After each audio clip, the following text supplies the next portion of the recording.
But with your support, we're able to provide accurate information about Standing Rock, Line 3, treaty violations, and COVID-19 in our Native communities. Please visit Native Roots Radio Network on Patreon and donate if you can. That's Native Roots Radio Network on Patreon. Pinigigi, and thank you for your support. Heart health is more than just the physical well-being. It represents like a foundation of vitality, resilience, and the ability to live fully. Your heart carries stories of resilience, love, and survival. Caring for your heart means honoring yourself and the generations before and after you. It means protecting your ability to gather, laugh, and be present. Learn more about your heart health at hennepincounty.gov/heart-beats, because your story matters and your heart beats for generations. Hey, it's Robert Pilot from Native Roots Radio. For a meal that feeds your soul and health, check out Gatherings Cafe. Located in the renovative Minneapolis American Indian Center, Executive Chef Vernon Defoe and team serve up incredible indigenous flavors. Gatherings Cafe has amazing bison tacos featuring lean protein from native wise, corn tortillas, and homemade sides. It's fresh, local food rooted in ancestral knowledge. Stop by for breakfast or lunch. That's Gatherings Cafe, where tradition meets innovation. This is Chase Iron Eyes announcing a new show on AM 950, the progressive voice of Minnesota, powered by Native Roots Radio. The show is called Native American Patriot Talk Radio. What will we do on the show? We are going to explore and dive into the source of American constitutional sovereignty, the intersection of Native American and legal issues. Find us the first and third Tuesday of every month at 6 p.m. on AM 950. The city of Minneapolis is now on Native Roots Radio with Minneapolis AIR. AIR stands for American Indian Relations. Guest host Christine McDonald talks to people about important things affecting the city's Native communities. Minneapolis AIR dives into topics like public safety, public health, elections, and so much more. Tune in to Minneapolis AIR on Native Roots Radio from 5 to 6 p.m. on the second Wednesday of every month, right here on AM 950. With your AM 950 weather, I'm Patrick Lilia. An air quality alert remains in effect. Tonight, clear with a low of 72, then Friday, hot sunshine with a high of 95. Treat yourself to the finest French macarons around at Nicolette's Macarons. Nicolette's is located off Highway 169 at 36th Avenue along the Plymouth-New Hope City line. Visit the store or order your box online at nicolettesmacarons.com. Portions of Native Roots Radio may be pre-recorded. It's a good day to be indigenous. Get up, stand up. They are going to become more brutal. Couldn't cut, hitting cut again. Because all the hippies were trying to be Indians anyway. They're going to become more repressive because it's a matter of dollars and their illusionary concepts of power. Hey, Victor. We must live in balance with the earth. And also with recent happenings at Wounded Knee. I am awake. Welcome to Native Roots Radio presents I'm Awake, and I'm your host, Wakanja Hade. Hey, Kadagi to all my friends and relatives in four directions. You are listening to Native Roots Radio presents I'm Awake, and I'm your host, Robert Pilot. Hey, we discuss local, national, Native news and events, and as you know, Native issues are human issues, and human issues are Native issues. I am really excited to have Tom Weber stop in for a quick segment and give us a quick update. Tom, you're an author. You also were one of my idols. I knew you first when you were working on a radio station, local radio station here, and just the great job you do. And now I know you for many, many other things, but thanks a lot. You're stopping by, and love to talk about the many over the money rally, and I'm really excited, and we're going to be out there, Native Roots Radio, doing some stuff too. Thanks, Tom, for stopping in. Well, I'm so glad to be here, Robert. Thank you for having me back. It's good to see you again. Just to give away the end of the story for folks who don't know, I'm married to Peggy Flanagan, who is our lieutenant governor running for the U.S. Senate. Hey, there you go. running to be. That's great. I'm glad you have that on the ready to go. Running to become the first Native American woman ever in the U.S. Senate. In the 250-year history of this country, there's never been a Native American woman in the Senate. And Peggy will say, well, it's not that I'm running for history, but it is about damn time that we had a Native American woman in the Senate. And so we are in the final 26 days, oh my goodness, before the election. Now, a lot of people think an election is something that happens in November. Absolutely, it is. But you have to have a primary election before that when there are more than one candidates running from the same party. And so Peggy is a DFLer, and she's running in the DFL primary against Congresswoman Angie Craig. And that election is on August 11th. And so the big thing is that we need people to vote. Early voting is actually open right now. So people can vote now. They can go to mnvotes.org and look up how they can vote in person now before the election, all of which is to get back to what you introduced me to talk about, Robert, which is the many versus the money event. Peggy has been endorsed in this candidate by Senator Bernie Sanders, along with our great Attorney General Keith Ellison and Congresswoman Ilhan Omar. And Bernie Sanders is all in on Peggy's campaign, and he's coming on Monday here, just 5 days from now. He'll be at First Avenue for an event, and part of this is in the final stretch, these final 3 weeks of the election, 3+ weeks before the election, we have to get people motivated and out to vote. And the meaning behind the many versus the money is so apt right now. And Bernie Sanders talks all the time about the need. We have to get corporate influence out of Washington. Corporations have all the power in Washington. That's why laws are written that don't necessarily help people, they help corporations. And Peggy is all in on that as well. And she's been campaigning for more than a year, more than 250 events to do that. And the big thing here in this race, in this DFL primary, is that she's not taking a dime of corporate PAC money. And Angie Craig is, to the tune, Robert, of $14 million in ads for Angie. You've probably seen them, maybe on your streaming, on your TV. They're everywhere. And they're plastering everywhere these ads that are, first of all, just false. There's a lot of lies in those ads, but it's a 10-to-1 spend on ads. And that is at the heart of it, because those ads are paid for by big oil, APAC, AI, billionaires, crypto, insurance companies. And so when you think about things like what Bernie Sanders has long supported and what Peggy supports, Medicare for all. It is long past time Medicare for all. Well, Peggy can support that with no problem because she doesn't take any money from corporations. Angie Craig takes money from insurance companies all day long. And so she's not for Medicare for all. She tries to trick you by saying Medicare for all who want it, but that's a trick. And so that's what the rally is about on Monday. It's to say, look, Peggy is the person for this moment. Peggy represents the many, not the money. And if we are ever going to prove, Robert, that we can win, if we're ever going to get this dark money, these corporate interests out of our politics, we have to prove that we can win without it. And that's what Peggy is doing. And that's where she needs everyone's help. We need your help. We need you to vote. We need you to sign up, come to this event. We actually, next week, there's 2 events. We're starting it off with Bernie Sanders on Monday. And then next Friday, Elizabeth Warren's coming to town, also supporting Peggy. So you can go to peggyflanagan.com, and at the top, there's one of the tabs says events, and you can sign up for that. And while you're there, you can order a lawn sign. You can maybe donate a few bucks, but you can also find out how to vote, because we need people to get in and vote as soon as possible. That was a long answer, Robert, and I appreciate your patience. No, I love it. And Tom, I just really want to amplify, because I just get so irritated, because I love going to YouTube and kind of watching some explanations of shows or old videos or whatever, and the first thing that pops up is an Angie Craig ad, and I'm just so sick of it, so sick of the lies. And also too, one of the things I really want to amplify is that you guys are always looking for help too when it comes to phone work, door knocking. Can you give us a quick way that we can help Peggy that way?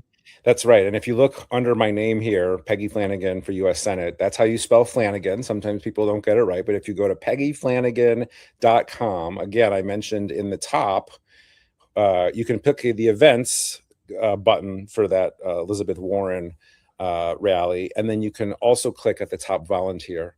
We need people to make phone calls. I was just on a call last night with some great volunteers who are just calling around the state. We're calling people to remind them. Having an election in August is hard. We always do in Minnesota because of that primary. But people have to remember, like, so for example, if you know you're going to be away on August 11th for, one last vacation before school starts or whatever, that's why it's important now to make that plan to vote, because we have a really great system for early voting in Minnesota, and we're really encouraging people to use it. And so that's what those phone calls are for. Please vote for Peggy. Here's how you can do it. We can help you through all of that. We need people to make phone calls. We need people to go knock on doors and talk to their neighbors about why this election is important to them and why they think Peggy is the right person for the moment. And then while you're there, if you can, there's another tab that says store. You can buy a Peggy t-shirt, but you can also buy a Peggy lawn sign.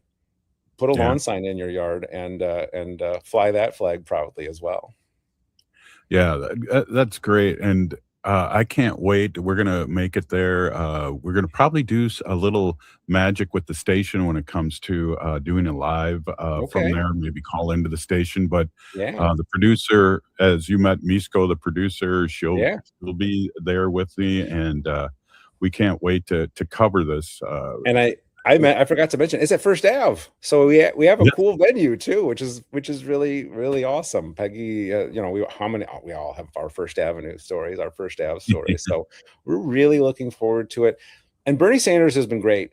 And listen, you've seen, if you've been watching politics this year, Bernie Sanders is supporting a lot of other candidates around the country too, and some of those primary elections have happened. And Bernie's got a very good winning record here with the candidates he supports. And so Bernie's invested. He's like, we have to get Peggy across the finish line. And if you think about the Senate as a place where there's 100 senators, I don't want to alarm you here, Robert, but not everyone has the same value set or thinks the same way about issues as Bernie Sanders. So Bernie needs some friends, and Elizabeth Warren needs some friends. And that's how you build power. That's how you build power. You gain one senator here, one senator there, and pretty soon you're able to make some votes on things that wouldn't have passed ordinarily in the past. Tom, thank you so much. I know you're so busy, and you're working, and then you're working on the campaign. I really appreciate you stopping in for a few minutes and really talking about the Many Over the Money rally with Bernie Sanders and Peggy Flanagan. And it looks like Keith Ellison and Ilhan will be there. Ilhan Omar. Yep. PeggyFlanagan.com. Also go to the social media for Peggy's campaign. We have all the information there about the event. Also sign up for Elizabeth Warren if you want to come next Friday, if you're not available Monday. Thank you, Robert. Right on. Thank you so much. We'll see you soon. Hey, we'll be right back with Robert Lilligren. This is Native Roots Radio. The city of Minneapolis is now on Native Roots Radio with Minneapolis AIR. AIR stands for American Indian Relations. Guest host Christine McDonald talks to people about important things affecting the city's Native communities. Minneapolis AIR dives into topics like public safety, public health, elections, and so much more. Tune in to Minneapolis AIR on Native Roots Radio from 5 to 6 p.m. on the second Wednesday of every month, right here on AM 950. Culture prevents so many negative things from happening to us as individuals and as communities. Strong roots begin with a healthy heart. For Indigenous women, heart health is part of caring for community, culture, and future generations. Even small steps can help protect what matters most. Discover ways to support your heart at hennepincounty.gov/hearts-beats, because your heart beats for generations. I heard sex trafficking happens a lot in Indian country. What is that? Here are some of the real reasons why sex trafficking happens in Indian country. Unequal gender roles that were forced on us by colonization. Communities don't have enough resources. Silence around domestic and sexual violence. Lack of attention and justice for missing and murdered Indigenous people. There's a lot of behavior that keeps our communities out of balance. These are just a few true reasons why Native communities are targeted by traffickers. When these acts of violence happen in our communities, it opens us all up for exploitation. Sponsored by the Minnesota Indian Women's Sexual Assault Coalition. Hey, it's Robert Pilot from Native Roots Radio. For a meal that feeds your soul and health, check out Gatherings Cafe. Located in the renovative Minneapolis American Indian Center, Executive Chef Vernon Defoe and team serve up incredible Indigenous flavors. Gatherings Cafe has amazing bison tacos featuring lean protein from native wise, corn tortillas, and homemade sides. It's fresh, local food rooted in ancestral knowledge. Stop by for breakfast or lunch. That's Gatherings Cafe, where tradition meets innovation. I'm Lieutenant Governor Peggy Flanagan, and I want to be your next United States Senator, and you are listening to Native Roots Radio. Welcome back to Native Roots Radio presents I'm Awake, and this is Robert Pilot. Hey, welcome back, everyone. This is Robert Pilot, and really great to hear from Tom, and I can't wait for the Many Over the Money rally with Bernie Sanders, Peggy Flanagan, Ilhan Omar, and Keith Ellison, amongst many. We have our friend Robert Lilligren, a Native American Community Development Institute CEO, and just our go-to person. Hey, I like that shirt, Robert. Oh, wow. Yeah, thanks. Nice, huh? A good friend gave it to me. Right on. Looks great. Hey, lot going on. I don't know where to start other than the weather and global warming. It's just, I've never seen anything like this in my lifetime. Never. And so for folks who don't know, there's some major fires in northern Minnesota, straddling the border of Minnesota and Canada. It's an area called the Boundary Waters. It's sort of this pristine wilderness, and the impacts due to the extreme heat we have here. We've had heat indexes over 100 degrees all week, winds. And so these fires, I just saw an article come up that the conditions for fighting the fires are starting to improve a little, but smoke has now come down from northern Minnesota. And here in Minneapolis, we have incredibly poor air quality. We're still in the hazardous area of air quality, and it's like we're living, it's foggy. It's like if you look out your window, it's foggy. So there are all kinds of health alerts and things. Most people just aren't going outside, at all. It's just not safe. Yeah, I didn't, and it was hazardous, and now it's healthy or unhealthy. And to me, being a cool kid in the 60s and 70s, I smoked a lot, so I had to stay away from a lot of this. Smart. And for me, I mean, there's the older you get, the more vulnerable you are. And, I pretty much check every box of a at-risk person. And so, oh yeah, we have moved into unhealthy from hazardous. So yay. Yeah. But it's bad. I mean, you step outside and you feel like you're in the middle of a forest fire. And we have our unsheltered relatives. A lot of the native orcs have opened up their facilities just as cooling centers and sort of, they don't call them this, but like breathing centers, right? Jeez. Places that you can go in. And I've spent maybe a total of 10 minutes outside today just doing some stuff around the house, and I can just totally feel it. And I'm privileged to have a decent air filter system and good sealant, but everything just kind of smells like smoke. And we'll see, this air quality alert is on until tomorrow, so hopefully we'll get through that. And then the extreme temperature warning is through tomorrow as well. It's not the weather we grew up with at all. And it's the worst air quality on record. I've seen a few sources that said Minnesota, Minneapolis had the worst air quality of any major city in the world today. And so this is bad. Yeah, definitely. Well, I want to just jump back this weekend. Really appreciated you opening up the Peggy Flanagan, and we just had Tom Weber on, as you probably know, and opening up the rally and in a good way, introducing the guests and the speakers. And just want to give you a quick shout out on that. That was awesome, and it was awesome to be there, and awesome to, I like that word awesome all of a sudden, but it was great. Yeah, no, that was really a lovely rally on Saturday for our White Earth sister, Peggy Flanagan, our Lieutenant Governor here in Minnesota, who's running to be the first Native woman ever to serve in the U.S. Senate. And she is just brilliant. And I've been involved in her politics and political career since her first race back in 2004 for Minneapolis School Board, and have just watched her grow in her ability to represent. And she's just this really unique person who she's so authentic, so genuine, and she listens to people. She listens to hear what their concerns are. And then better than any politician I've ever seen in my life, and I've known quite a few, is she can translate that into action, right? And she really believes that she can make, how that she can work to make people's lives better, which she has proven as a elected official for now, 2 decades. And both at the local level, at the state level, she was a legislator, and then now as lieutenant governor, and she'll just be if I can say this, a kick-ass senator. And oops, and I'm really excited to see her move in, and she's just very genuine. She's not taking any political action committee PAC money. She's raising her money, from the people. That's why I love this theme of the many over the money, right? Yeah. I think that really well describes the race she's in for the Democratic nomination, and I'm looking forward to the upcoming rally. Yeah, me too. We're gonna try and get out there and do maybe a little live thing from there, because it's happening during the show, and just to support. And geez, it reminds me, and I think you were there too, when Tina Smith was running for the same seat after being lieutenant governor.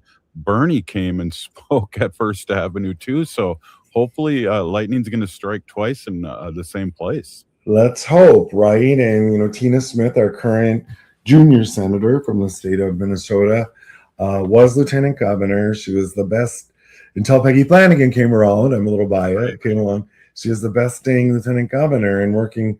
She was lieutenant governor to Governor Dayton, Mark Dayton, and she really helped sort of define that role as more of a co-governing model.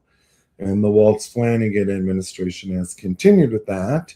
And so Peggy's had some great experience at the executive level of governing, but it does kind of feel the same. I will say that. And, fingers crossed that it's the same pathway that Senator Tina Smith followed. And then there's a lot of movement in Minnesota politics right now. And so our senior senator, Amy Klobuchar, is the front runner for the governor in the governor's race, right? So it's very likely that when Peggy wins this year, she'll go in as the junior senator, but very quickly become the senior senator from Minnesota. And then we'll have an opportunity to fill another seat. And so folks know all statewide constitutional offices in Minnesota are held by Democrats.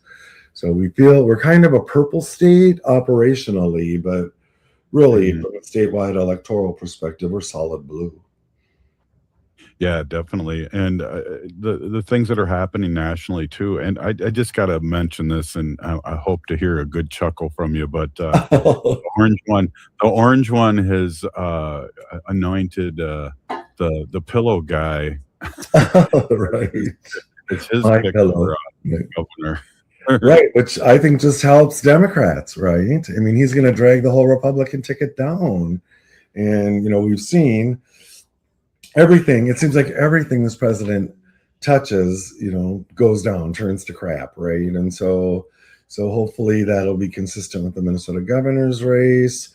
And I don't know why he felt the need to get involved. And you reference, you look at some of these bellwether elections, that have been happening nationally, and candidates like Peggy Flanagan are winning elections nationally. And I think it really shows that the national electorate is looking for change, is looking for more people-centered governance. We have this incredibly corrupt White House administration. I mean, it's beyond anything I ever thought I would see in my life. We have this power in Washington, D.C. that's so incredibly selfish. They just want, the success of the few at the expense of the pain of the many. I mean, I think people are just tired of that, and we need to see a change. And I really feel that Peggy Flanagan is the candidate to help bring that change. And Dallas Goldtooth also spoke at this rally on Saturday, which was lovely and very entertaining. And he's very smart, right? He's a smart guy.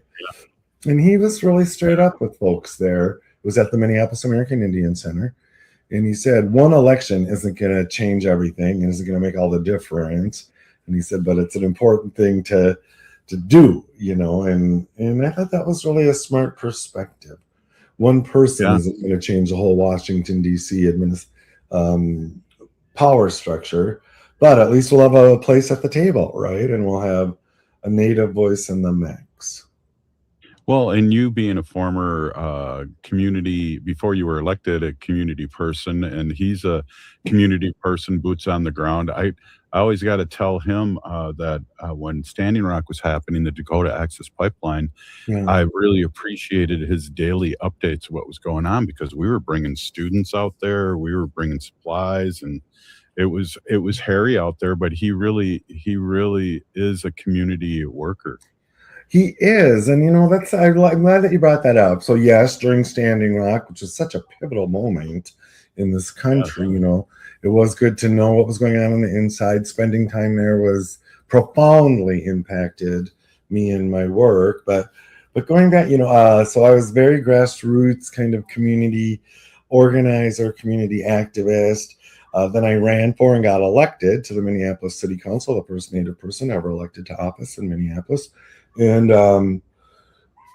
that profoundly changed my trajectory and where I've gone. But I've never really felt that I lost that sense of being a grassroots community activist. And I think you can carry that into these power structures. Dallas does it, Peggy does it. I like to feel that I do it. So yeah, it's an exciting time. Hey, we're here with Robert Lilligren, and we're going to take a quick break. This is Native Roots Radio. Ho-wah. Maintaining our health, particularly our heart health, is very important to us as a family. Your heart gives you time with family, time with community, time to pass down what matters. Protecting your heart helps keep those moments alive. A visit with a healthcare provider can be one step toward a healthier future. Learn more at hennepincounty.gov/hearts-beats. Your heart health is essential because your heart beats for generations. Hey, it's Robert Pilot from Native Roots Radio. For a meal that feeds your soul and health, check out Gatherings Cafe. Located in the renovative Minneapolis American Indian Center, Executive Chef Vernon Defoe and team serve up incredible indigenous flavors. Gatherings Cafe has amazing bison tacos featuring lean protein from native wise, corn tortillas, and homemade sides. It's fresh, local food rooted in ancestral knowledge. Stop by for breakfast or lunch. That's Gatherings Cafe, where tradition meets innovation. When we heal from our traumas, when we face our fears, let go of our addictions, when we relearn our values, when we live our teachings, respecting our elders, cherishing and honoring our children, when we honor and take care of our spirit, there will be no room left for sexual violence. Sponsored by the Minnesota Indian Women's Sexual Assault Coalition. The city of Minneapolis is now on Native Roots Radio with Minneapolis AIR. AIR stands for American Indian Relations. Guest host Christine McDonald talks to people about important things affecting the city's Native communities. Minneapolis AIR dives into topics like public safety, public health, elections, and so much more. Tune in to Minneapolis AIR on Native Roots Radio from 5 to 6 p.m. on the second Wednesday of every month, right here on AM 950. This is Chase Iron Eyes announcing a new show on AM 950, the progressive voice of Minnesota, powered by Native Roots Radio. The show is called Native American Patriot Talk Radio. What will we do on the show? We are going to explore and dive into the source of American constitutional sovereignty, the intersection of Native American and legal issues. Find us the first and third Tuesday of every month at 6 p.m. on AM 950. Hey, it's Patrick for Zero Res. There's a lot happening in July. It's America's 250th birthday. Aquatennial is also coming to Minneapolis later this month. You've also got beach days, fishing days, time spent on the playground with the kids. So what are you coming home to at night in terms of your carpet cleanliness? If the answer to that is questionable or worse, then you need my cleaning heroes at Zero Res to come help get things in order this summer. If your carpet's looking more like a snowbank and lazy late March, muddy, crunchy, and kind of mysterious, it's time to call Zero Res.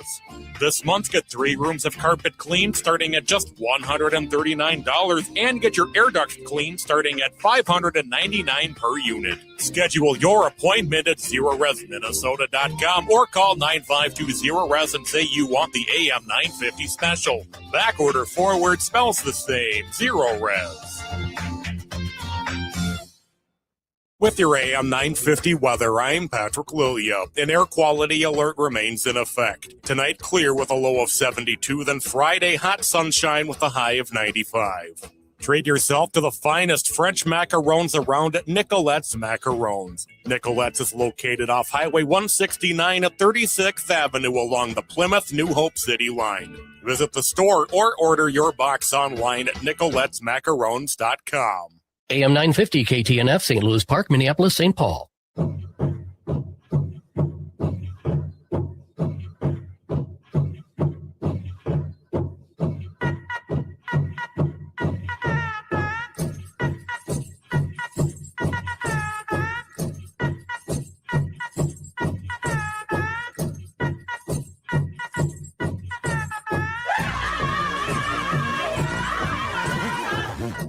Welcome back to Native Roots Radio Presents I'm Awake, and this is Robert Pilot.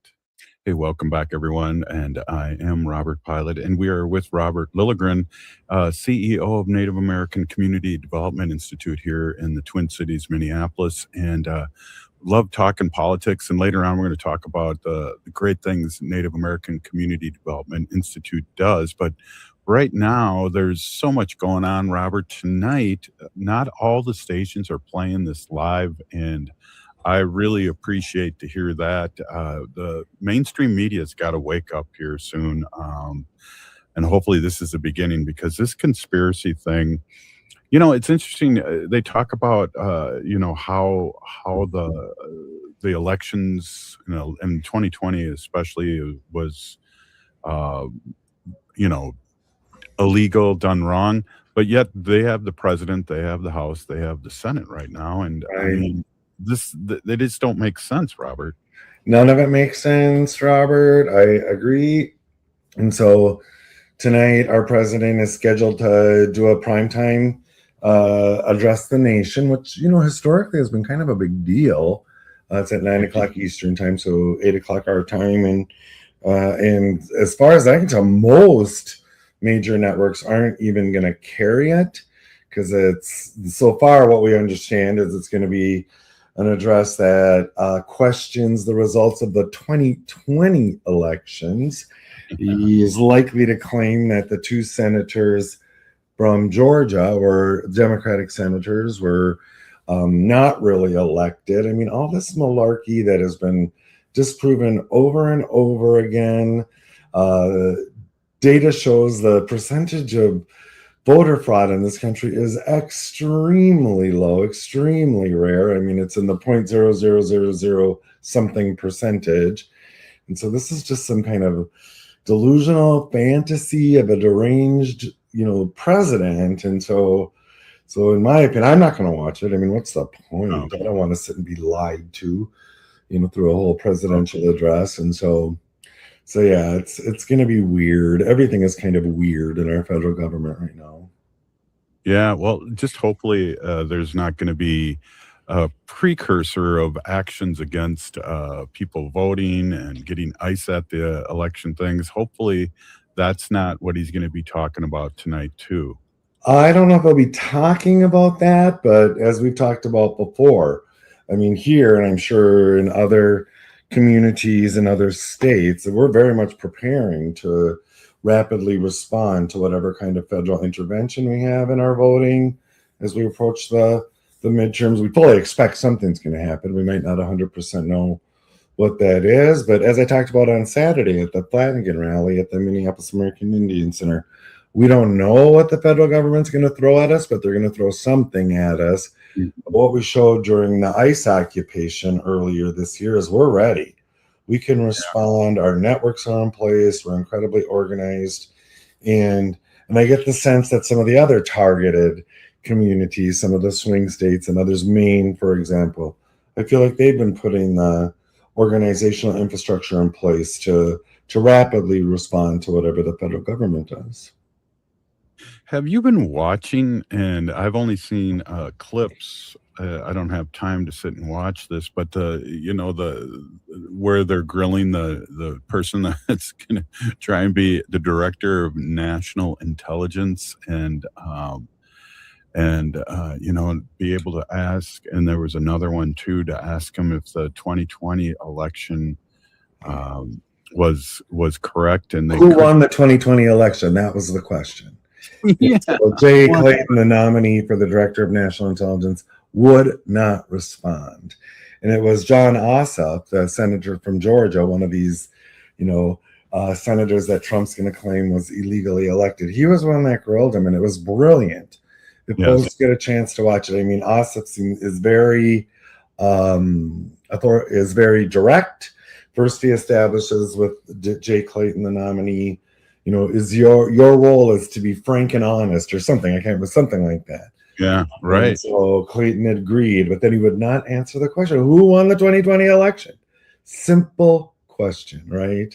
And so that was brilliant. I mean, I think that's really gonna raise Ossoff's profile. I mean, as we move toward a new presidential election, is there someone else in there? But yeah, the fact that someone is going to be who wants to be the director of national intelligence can't answer a simple question like who won the 2020 election, it just shows how the reach that this president has and how he controls these people. It's cult-like, right? It's cult-like. It's a simple question. It's verifiable fact. Just answer it. And this Clayton would not answer. He refused multiple times.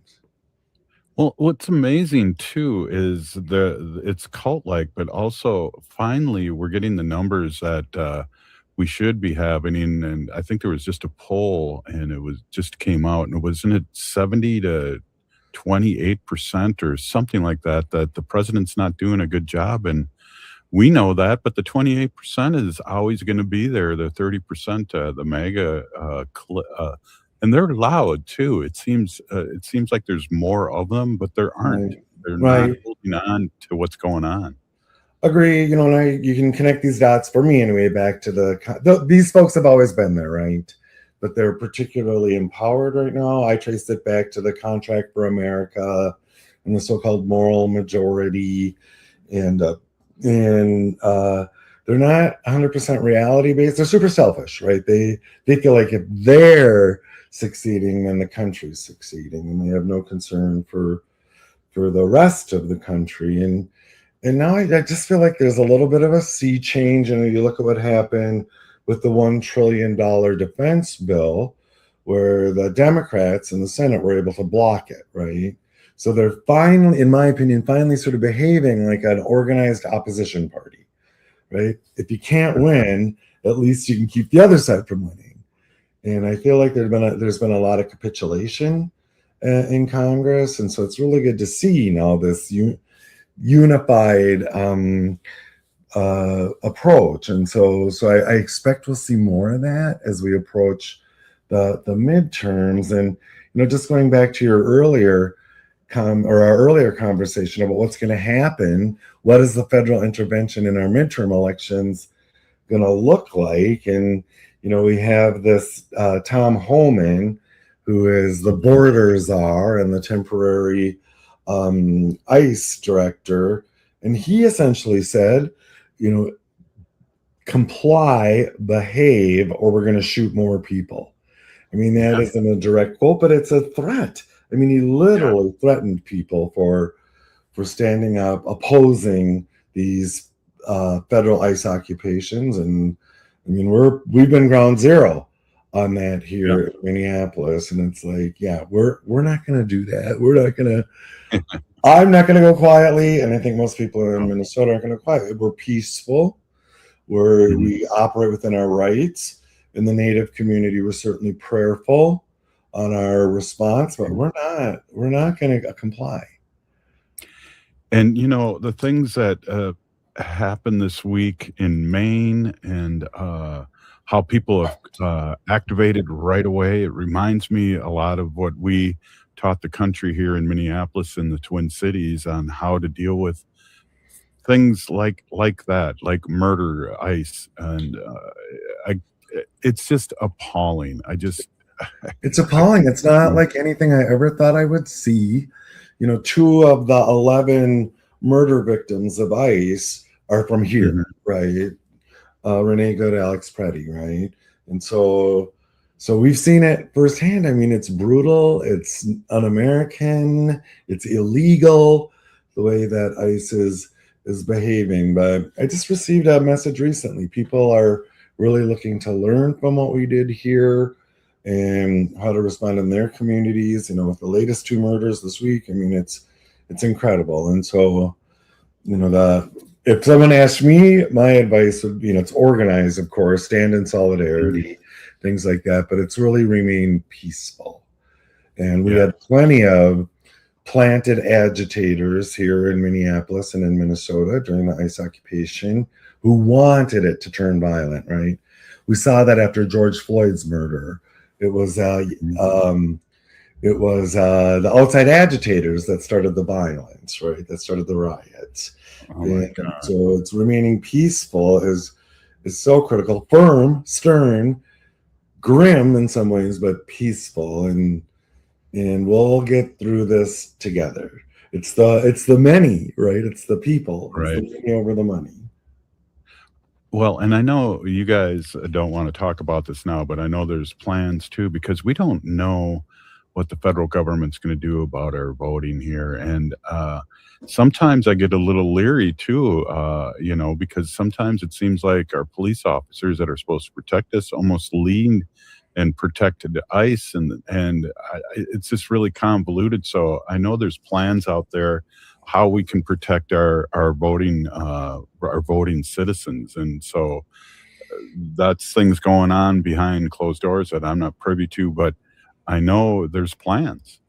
Right, and I'm not really privy. I'm privy to some of the planning because at NACDI, our organization, we have Make Voting a Tradition, and we're part of a local, regional, and national network that is planning in a whole new way, right? We have to plan for polling place security and voter safety, things we've never really had to plan for before. And at least look, I mean, the optics get so confusing and convoluted, but for my relationships within local law enforcement, that's Minneapolis police, I physically within the 3rd precinct, where most of the Native folks live, 3rd police precinct, the police were pretty clear. They're not cooperating with federal law enforcement and not being directed to cooperate either. And if they're present at all, it's just to ensure safety of people.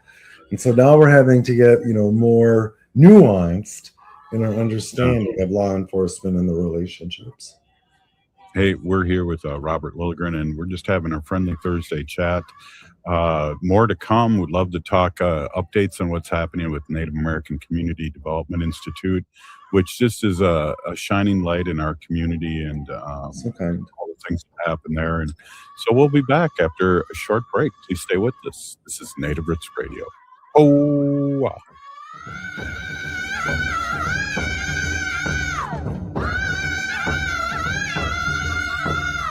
Hey, it's Robert Pilot from Native Roots Radio. For a meal that feeds your soul and health, check out Gatherings Cafe. Located in the renovated Minneapolis American Indian Center, Executive Chef Vernon Defoe and team serve up incredible indigenous flavors. Gatherings Cafe has amazing bison tacos featuring lean protein from native wise, corn tortillas, and homemade sides. It's fresh, local food rooted in ancestral knowledge. Stop by for breakfast or lunch. That's Gatherings Cafe, where tradition meets innovation. The city of Minneapolis is now on Native Roots Radio with Minneapolis AIR. AIR stands for American Indian Relations. Guest host Christine McDonald talks to people about important things affecting the city's Native communities. Minneapolis AIR dives into topics like public safety, public health, elections, and so much more. Tune in to Minneapolis Air on Native Roots Radio from 5 to 6 p.m. on the second Wednesday of every month, right here on AM 950. Unwanted sexting or photos, inappropriate jokes, even tickling or wrestling can feel like a violation. Catcalling, cornering, or groping, getting them drunk or high for sex, recording sexual acts without permission, hurting someone because of their sexual orientation, raping a family member, a child, a date, a friend, a stranger, purchasing a human being for sex. You make the choice every single time. Sexual violence is many things. Make a choice. Do not do it. Sponsored by the Minnesota Indian Women's Sexual Assault Coalition. Heart health is more than just the physical well-being. It represents like a foundation of vitality, resilience, and the ability to live fully. Your heart carries stories of resilience, love, and survival. Caring for your heart means honoring yourself and the generations before and after you. It means protecting your ability to gather, laugh, and be present. Learn more about your heart health at hennepincounty.gov/heart-beats, because your story matters and your heart beats for generations. Hi, it's Dr. Evan Adams, and you're listening to Native Roots Radio. Hey, Victor, you better be listening. In this portion of the show, we'd like to bring awareness to our wolf and bear populations throughout Turtle Island. Say no to the hunts.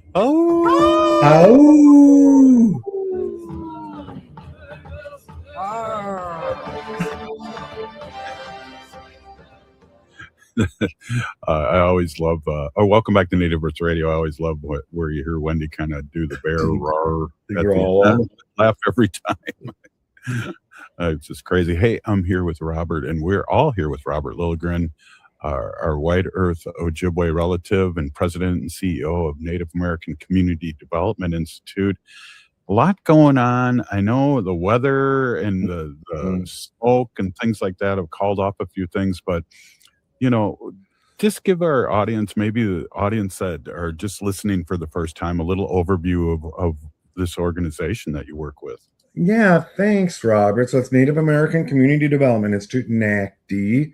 We're an asset-based community development intermediary, right? We're kind of the people side of community development. Our mission is to help the Native community identify its vision and then move toward it, and to provide tools. And so we work at capacity building at the individual and community level. And fundamentally, we're a change agent, right? So we have these projects and programs that keep us authentically based in the community around issues of food sovereignty. We have our Four Sisters Farmers Market, our Four Sisters Urban Farm, around arts and culture. Kind of the centerpiece project is our All My Relations Arts Gallery, which is a premier contemporary Native arts gallery in the region. And then in civic engagement with our Make Voting a Tradition. So that keeps us grounded in community. And then we work to change systems, right? Whether those are public sector governmental systems, just non-Native institutions, corporations even, and really with the vision of teaching non-Native institutions how to engage with the Native people on our terms. Not just get us, into your organization so you can check a box or something like that. And so it's really, really rewarding work. It seems like, too, it's national. People know about you guys all over the country, because every time I'm coming by the office, there's people coming from the outstate and getting tours of Franklin Avenue, the Native corridor, and what you guys do and what you have been doing. Well, thanks. And to be clear, it's not just us, but you're right. A lot of different, sometimes it's government. We recently did a big tour with representatives from the regional government, from Sacramento, and just these kind of interesting groups that, because of our profile, because of the profile of some of the people that work at NACDI, like Angela Two Stars and others, people are just aware of us, right? And we occupy, as far as sort of nonprofit organizations go, we occupy kind of an interesting space, right? We're kind of in between community and the systems. And so So I feel like we're doing the work we're supposed to be doing, but you're right. It's kind of an interesting mix of people who are interested in our work, who are interested in the American Indian Cultural Corridor. But to be super clear, it's not NACDI doing all of this. We just have the privilege of being in that relationship space. Yeah, definitely. And it's just an amazing thing.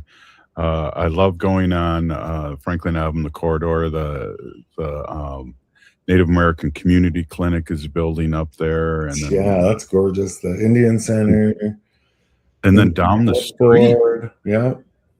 It's just amazing. And I know you always give like credit to the ones before us, like Clyde and the American Indian Movement.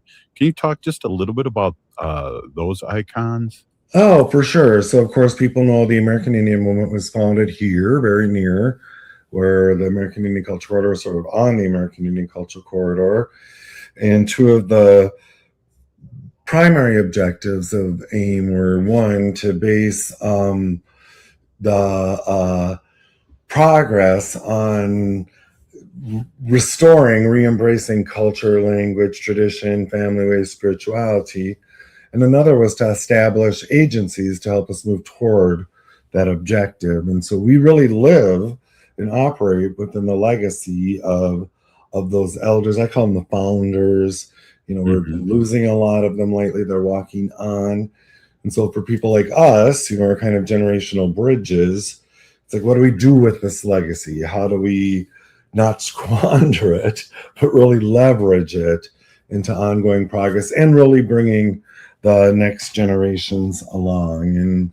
And it's very important to me at this point in my life and career to be bringing others along.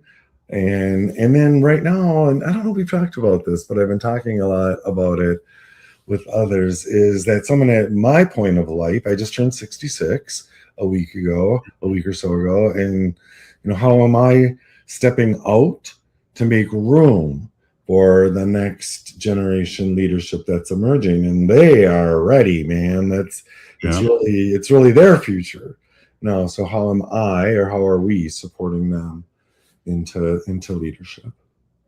Yeah, absolutely. And a matter of fact, we have a producer here in the background here, Misko, who's one that I really love to see take over all these things, because I'm the same age as you, and we have to look forward to the next generation and really hand it off in a good way.